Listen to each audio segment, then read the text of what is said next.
ई partner app के आप main home page में जाएंगे तो वहाँ पे इस तरह ऑनलाइन स्पोर्ट केस का एक फीचर हमने डाल दिया आपको आगे।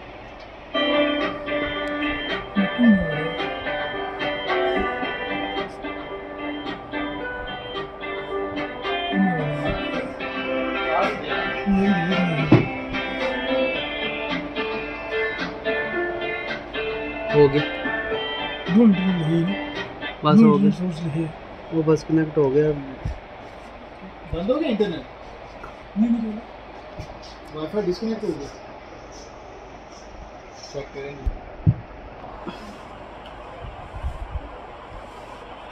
डाउनलोड करने के बाद जब आप अपनी डिवाइसेस सारी लोकल नेटवर्क पे कनेक्ट कर लेंगे, आपका सिस्टम जो है वो भी उसी नेटवर्क पे कनेक्ट होगा, तो वो डिवाइसेस यहाँ पे इस तरह सारी शो हो जाएंगी। जो सी भी IP वाली डिवाइसेस होंगी वो सारी शो हो जाएंगी। एनालॉग यहाँ पे आपको पता नहीं शो होगा क्योंकि वो नेटवर्क पे नहीं है। तो आपने जिस भी डिवाइस का पासवर्ड रीसेट करना होगा और यहाँ से आप उसको सेलेक्ट करेंगे तो उसकी पैरामीटर्स और पासवर्ड फॉरगेट वाला ऑप्शन यहाँ पे अवेलेबल हो जाएगा। आप इस पर क्लिक करेंगे तो नेक्स्ट आपके पास इस तरह का पेज खुलेगा। इसमें आपने इसकी फ़ाइल एक्सपोर्ट करनी है। इसको आप कोई भी लोकेशन अपने लैपटॉप में या सिस्टम में दे देंगे तो वहाँ पे XML फाइल को एक्सपोर्ट कर देगा।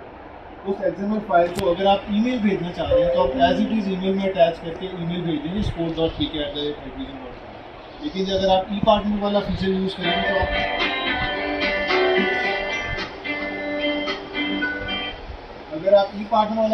करेंगे तो आपने इस फाइल को ओपन करना है। इसको ओपन करेंगे तो अंदर एक स्ट्रिंग आ जाएगी, वो वाला स्ट्रिंग आपने वहाँ कॉपी करना है जो भी आपने। तो उसके बाद आप ये फाइल भेजेंगे उनको, आपको वापस वो एक की भेजेंगे या आपको XML फाइल भेजेंगे। एक चीज़ आपको वो भेजेंगे, ठीक है। आपने उस चीज़ को यूज़ करना है। यहाँ पे नया पासवर्ड आपने जो भी सेट करना है उसको आप यहाँ पे 2 बार टाइप करेंगे, कंफर्म करेंगे तो आपकी डिवाइस का पासवर्ड। ये एक सिंपल सा इसका तरीका है। जब रीसेट हो जाएगा तो उसके बाद इस तरह का आपके पास चेक बॉक्स आ जाएगा जिसमें लिखा हुआ होगा सक्सेसफुल। अगर नहीं होगा तो क्रॉस लिखा हुआ आ जाएगा या एरर आ जाएगा या डिवाइस डिनाइड लिखा हुआ आ जाएगा या पासवर्ड रीसेट फेल्ड आ जाएगा। उसकी काफ़ी सारी रीजन होती है और उसकी मैं आपको कुछ वजह बता देता हूँ। एक वजह ये है कि आपके पास जो की आएगी या XML फाइल वापस आती है वो 2 दिन तक वैलिड होती है, मतलब 48 घंटे। अगर आपको तीसरे दिन में वो यूज़ करेंगे तो वो रीसेट फेल लिखा हुआ है। उसके अलावा ये है कि आपने डिवाइस को रिबूट नहीं करना। अगर आपने XML फाइल जनरेट करके भेज दिया तो तब तक आपने उसको रिबूट नहीं करना जब तक आपको वो फाइल वापस नहीं भेजनी। क्योंकि अगर आप एक बार रिबूट कर देंगे तो डिवाइस की जो स्ट्रिंग है वो चेंज हो जाएगी। तो चेंज होगी तो वो जो नई स्ट्रिंग होती है वो उसके अकॉर्डिंगली IB होती है, तो वो उसको एक्सेप्ट नहीं करेगी। और तीसरा ये कि आपने जो SCTP है उसको आपने लेटेस्ट वर्जन वाला यूज़ करना है और आप कोशिश किया करें कि जो आपकी IP डिवाइस है DVR है या NVR है या IP कैमरा वो भी आपका लेटेस्ट फर्मवेयर है। क्योंकि अगर एक चीज़ पुराने फर्मवेयर पे होगी एक नए फर्मवेयर पे होगी तो उसमें भी समटाइम इशू ये आता है कि डिवाइस का पासवर्ड रीसेट नहीं, कोई ना कोई एरर आ जाएगा। ये आप वो वीडियो दिखा दें ताकि आपको समझ आ जाए।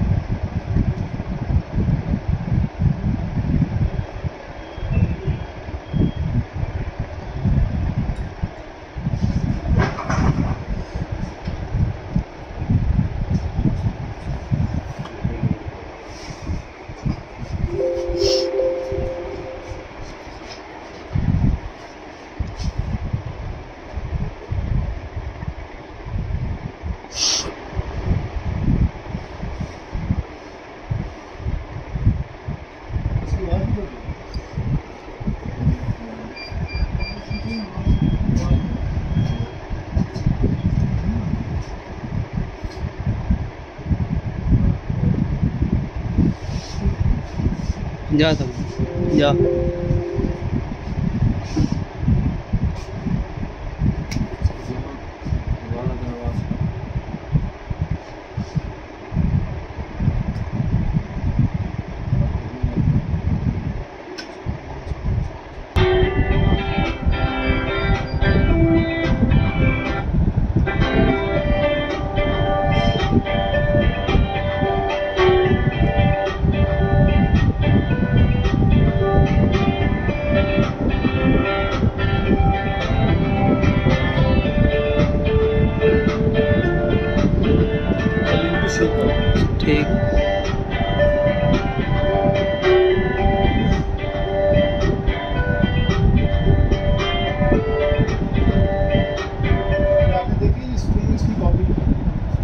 कॉपी होता है, जब एक्सएमएल फाइल ओपन करेंगे ना उसके अंदर ये शो हुआ होगा आपने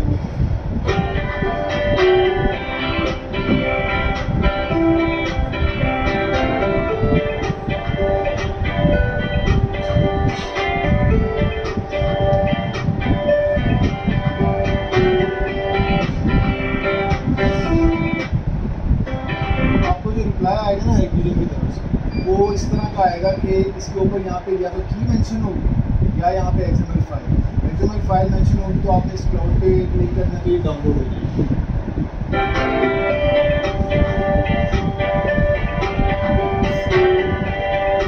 और उसको आपने यूज़ कर लेना ऐसे।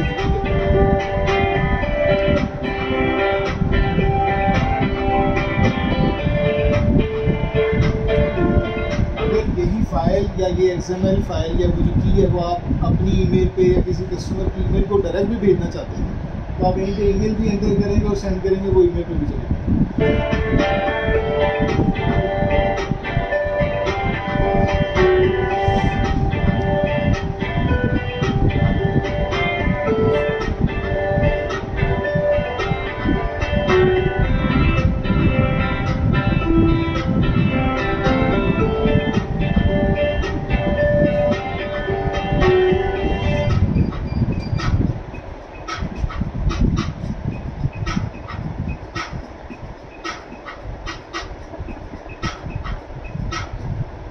आखिर में जो आपने ज़रूरी काम करना है, केस क्लोज ज़रूरी है। जब आपको रिप्लाई आ जाए और आपका काम हो जाए तो आपने उस केस को क्लोज ज़रूर करना। नीचे जो केस क्लोज वाला ऑप्शन है ना, आपने इस पर क्लिक करके बताना भी है कि काम हो गया, कैसा हुआ, ठीक हुआ, रिस्पॉन्स सही आया, टाइम पे आया नहीं है, और इसको क्लोज कर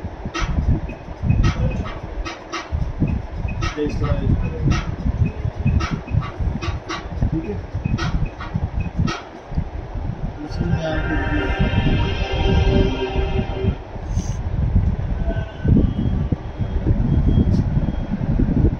अगर आप कोई इशू रिजॉल्व करवाना चाह रहे हैं तो उसके लिए आपने कैसे केस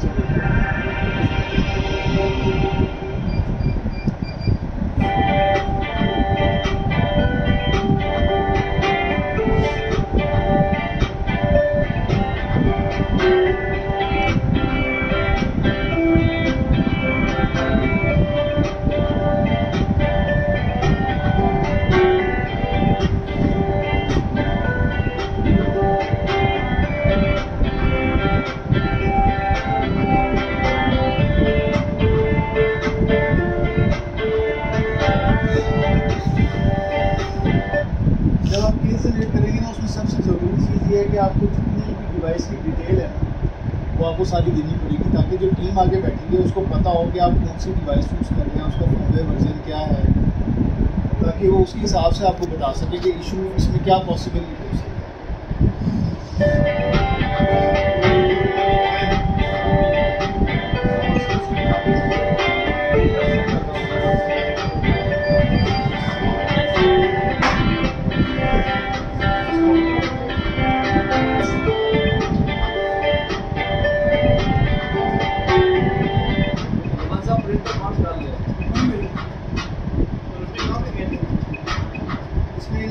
काफ़ी सारे ऑप्शन दिए हैं कि आपका इशू कभी कभी होता है या रेगुलर होता है या अरसे बाद होता है, और उसने ये भी बताया है कि ऑप्शन भी दे दिए हैं आपको, तो आपने ये सारी चीज़ें उसी तरह लिखनी है जो असल में आपकी डिवाइस के साथ मसला आ रहा है, ताकि उसको इनको पता हो कि असल इशू है।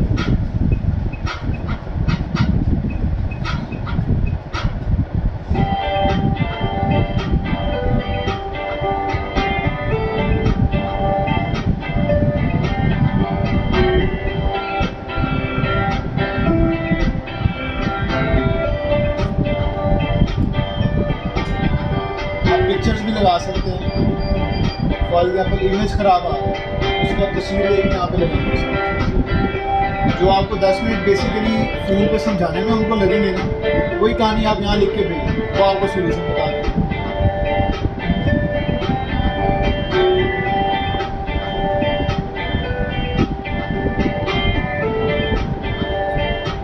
उसी तरह ये सबमिट हो जाएगा।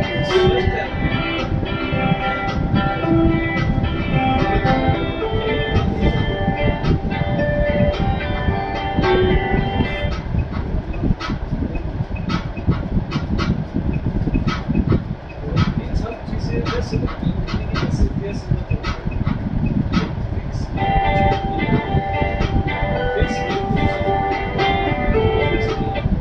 जब आप उनको बताएंगे ना, इसमें जो इसमें एग्जांपल दी है वो बताया था कि डिवाइस ऑफलाइन हो, तो फिर रिप्लाई आपको इस तरह का आ जाएगा कि आपने ये काम करने हैं तो आपका मसला हल हो जाएगा। सिंपल सा है, आपको उसमें कोई डिटेल में भी जाने की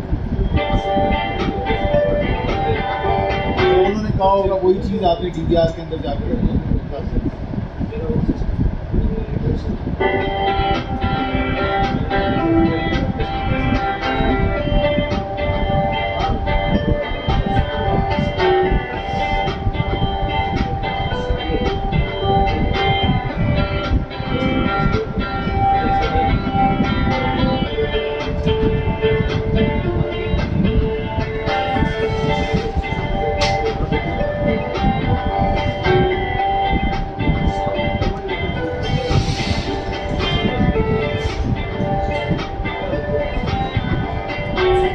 और आखिर में आपने केस को क्लोज भी कर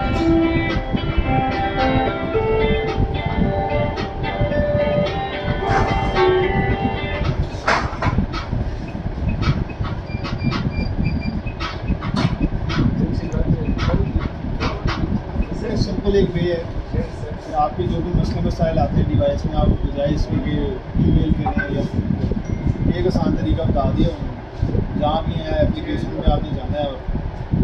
लेकिन इसका सबसे पहला तरीका ये है कि आपको ऑथराइज होना पड़ेगा। इस तरह नहीं है कि कोई भी पार्टनर डाउनलोड कर ले और वो, कि जो ऑथराइज होगा वो इस चीज़ को सॉल्व कर सकता है या यूज़ कर सकता है।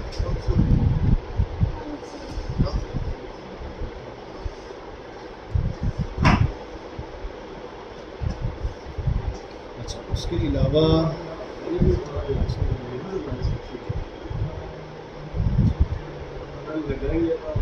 हाँ, जो सेटिंग सेव वाला इशू आ रहा है आपको शायद पता ही होगा।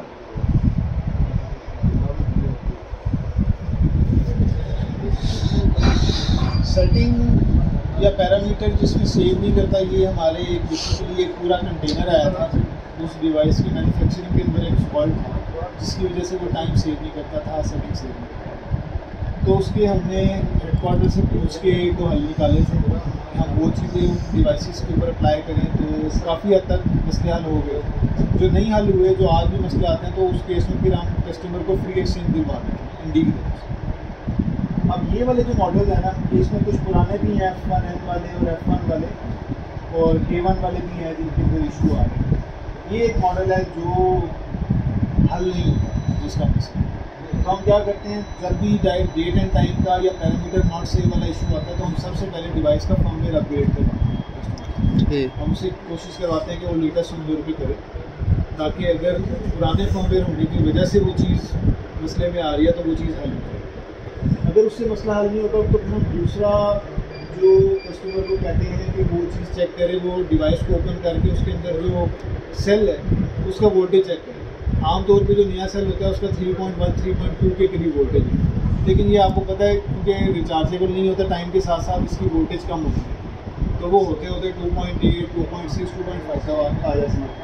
तो जब 2.8 से 2.89 से नीचे जब आती है ना वोल्टेज, तो तब ज़्यादा चांसेस हो जाते हैं कि वो सेटिंग सेव करना छोड़ दें या बिल्कुल ही सेव ना करे, या होता ही है कि कुछ दिन बाद 1 घंटा पीछे हो जाता है टाइम, कुछ दिन बाद 2 घंटे हुए थे, तो वो भी एक मसले वाली बात है। या 1970 में डायरेक्ट चला गया। तो दूसरी ये हम चीज़ करते हैं फर्मवेयर करने के बाद कि हम डिवाइस का जो सेल है उसको चेंज करके देखते हैं कि अगर उससे मसला हल हो गया। तो तीसरा जो है ना वो है सीरियल केबल वाला, जो कि मैं आपको भी बता दूंगा। उस पर 1-2 कमांड्स होंगी जो हम डिवाइस की CPU से डायरेक्ट फ्लैश से डायरेक्ट कम्युनिकेट करके उसकी फ्लैश को अनलॉक करते हैं। फ्लैश को अनलॉक करने का मतलब ये है कि फ्लैश वो चीज़ है जिसके अंदर डिवाइस की कॉन्फ़िगरेशन, उसके पैरामीटर्स जिसमें डेट एंड टाइम भी आता है, डिवाइस का सीरियल नंबर, बिल्ड, ये सारी चीज़ें उसके अंदर सेव होती हैं। जब फ्लैश लॉक हो जाती है किसी भी वजह से, तो वो नई किसी भी चीज़ को सेव नहीं करती। वो आप जो मर्जी कर लें, सेल चेंज कर लें, फर्मवेयर अपग्रेड कर लें, तो उस फ्लैश को हमने प्रोग्रामिंग के थ्रू अनलॉक करना है, जिसके लिए 1-2 कमांड्स हैं जो कि लिखी हुई है, SP अनलॉक है। ये कमांड है, ये हम इस पुटी सॉफ्टवेयर के थ्रू उसके अंदर देते हैं तो वो डिवाइस जो है वो उसकी फ्लैश अनलॉक हो जाती है और उससे भी काफ़ी हद तक मसले हल हो जाते हैं। जब ना हो तो फिर हम फ्री से, तो ये चीज़ मैं आपको बता दूँगा। ये क्योंकि सीरियल केबल हर किसी के पास अवेलेबल नहीं होती, तो वो इस चीज़ पे काम कर नहीं सकते। बाकी उसके अलावा जो जनरल हमारी वारंटी पॉलिसी है जो एनडी और डीटीटी के बीच में है, वो भी मैं आपको बता देता हूँ।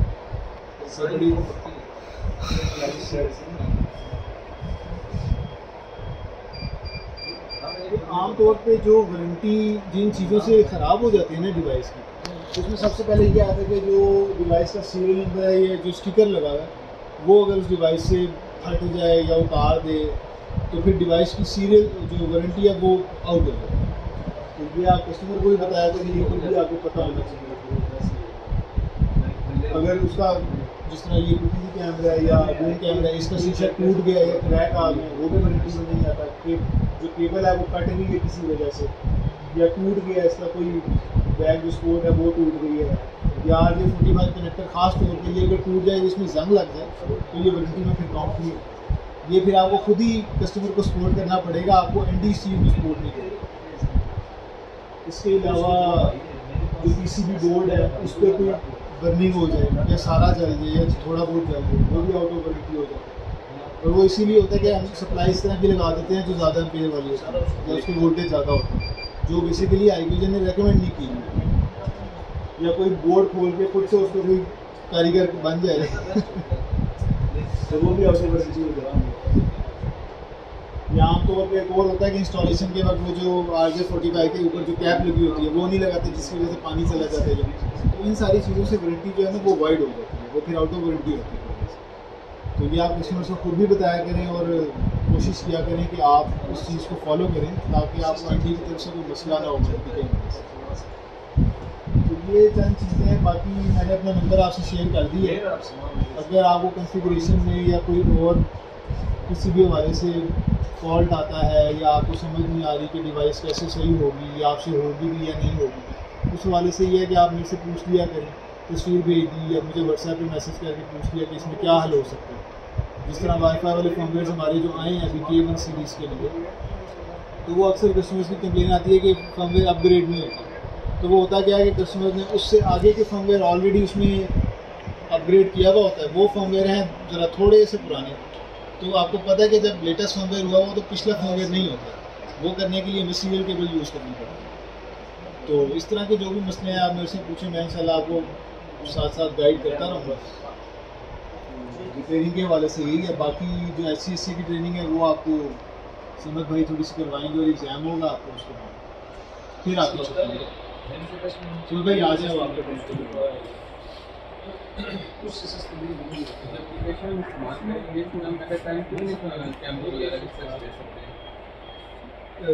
कौन सी एप्लीकेशन?